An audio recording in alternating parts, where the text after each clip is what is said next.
Remixing songs so they match the length of your project is one of the many challenging parts of video editing. Sometimes you get lucky and everything works out perfectly.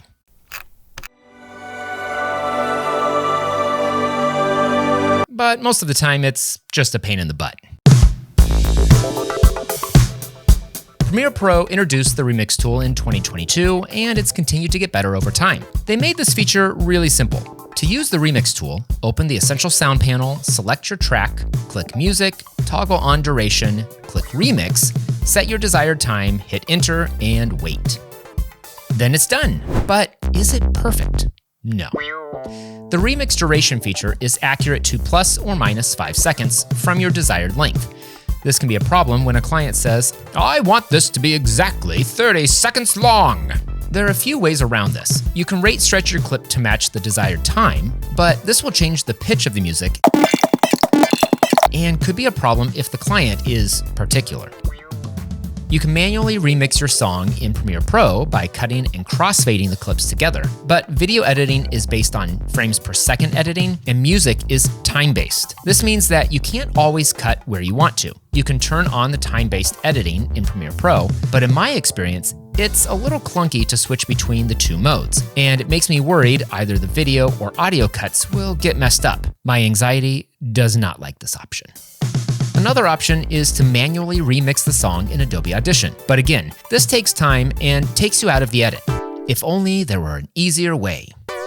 There is. Enter Music Stems. While it won't be faster than using the Adobe Remix tool, it is more precise and can help you remix your song without having to leave Premiere Pro. Music stems are a great way to simplify your workflow when it comes to editing your music for your video. I like to pull stems using Epidemic Sound. If you've seen this feature on Epidemic Sound before, you may have wondered if this is a gimmick to charge you more money. Trust me, it's not a gimmick. Each of their songs has the option to download stems, making it really easy to fine-tune your audio to meet your project's needs. Check out the link in the description below to get a free trial to Epidemic Sound. To edit your stems to meet your time requirements, first start by dragging all the stems to your timeline, one on top of the other. It doesn't matter which order you pull them in, as long as they all match up at the beginning and end of the clip. From here, I like to set my in and out points, so I know exactly what I'm shooting for when cutting the clips down to length. Next, you'll start to review the waveforms, looking for places where the audio fades out or gets quieter. Cut at the end of these valleys and apply a fade by grabbing this handle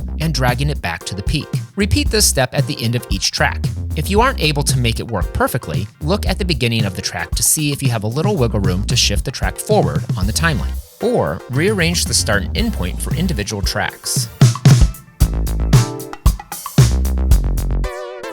This process should work for you the majority of the time. However, if remixing the song manually doesn't sound like your cup of tea, you still have an option to remix the song without using Premiere Pro's Remix tool. Head back over to Epidemic Sound and click the Create Versions button on the track that you want to remix. From here, you can select the preferred time, decide if you want it to loop, and choose specific sections of the song to highlight or avoid. Then, sit back and let Epidemic Sound do the heavy lifting for you. While this option still isn't perfect, what's nice is you get several more options than when using Premiere Pro's Remix tool. Okay, bye!